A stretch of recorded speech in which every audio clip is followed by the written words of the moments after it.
So we've started to see that Zechariah has this incredible godly encounter with an angel in the sanctuary, and this pinnacle of his career, on this highlight of his life, on the biggest day of his life, he has an encounter with something of God. And that encounter with God is a little bit scary. He becomes overcome with fear. And we read that the angel, seeing Zechariah overcome with fear, said to him, "Don't be afraid, Zechariah. God has heard your prayer. Your wife Elizabeth will give you a son, and you are to name him John." What we see is that the angel puts Zechariah at ease, and he explains to Zechariah the purpose, the reason for his coming. And he says that God has heard your prayer. I want us to note that what he says is prayer, not prayers. In other words, he's saying there's a singular sort of prayer.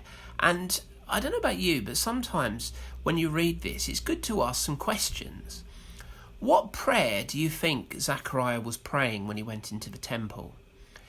We might automatically assume that he was going in and praying that, all of these years of not having a son, God, would you hear my prayer?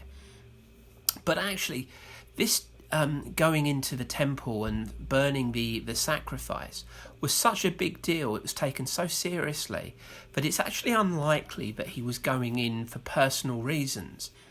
He was more likely to be praying and doing his job, which was to pray for God's deliverance for Israel, for God's breaking through, for the coming of the Messiah, and probably focused on this Roman Empire. Remember, he's living under this sort of Gestapo-like estate of spies and torture and all these things going on. So he's probably in there crying out to God to break through for his nation.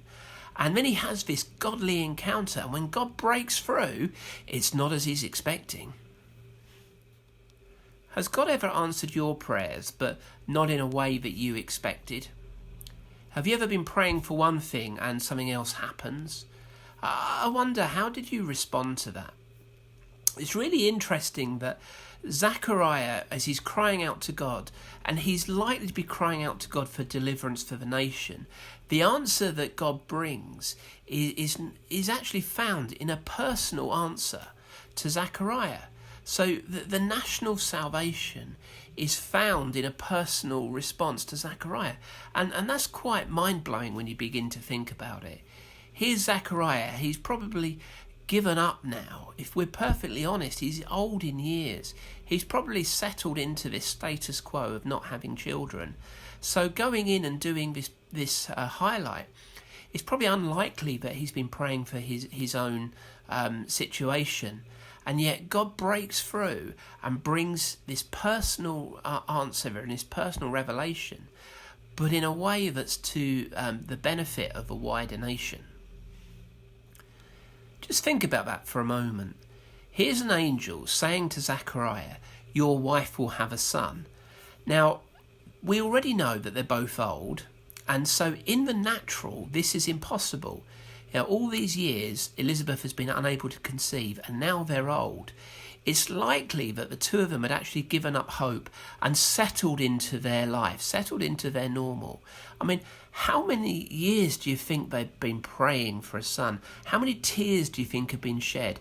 How many times do you think they'd endured the stigma and the scorn and the snidey comments from other people, or the sideways glances? When Zechariah goes to serve in a temple and people are looking at him and saying, "Are you sure you're actually worth being here?"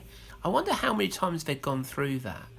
And so they'd probably got to a point where they'd prayed for many years, and they'd probably got to a point where they believed in theory that God could do something, but actually their experience was telling them something else. And I wonder, do you and I sort of go through that, where actually our theory of the things of God differs from our experience, and consequently our expectations are slightly different, that God could do it, but actually our experience tells us that we've got to make natural plans. This is something that Zechariah could never have done for himself, and he probably didn't believe for himself.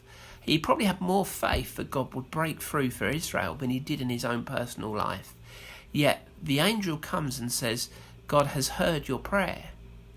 All these years of service, all these years of faithfulness, and actually doing his job, here's God breaking through and saying to Zechariah, well done, good and faithful servant. So what we see here is that actually God has a plan. And it's not a plan that Zechariah expected. It probably goes beyond anything that anyone could ever have imagined. And God's plans are often different to our expectations. We don't always see what God's at work doing, and we often miss the bigger picture. Our part is to remain faithful. Our part is to be open to what God might want to do. And I wonder if we learn anything from this encounter that Zechariah has, it's that he's had to wait a long time for his prayers to be answered. And he's probably given up hope, and he's given up asking. And I wonder, how do you cope when your prayers aren't answered?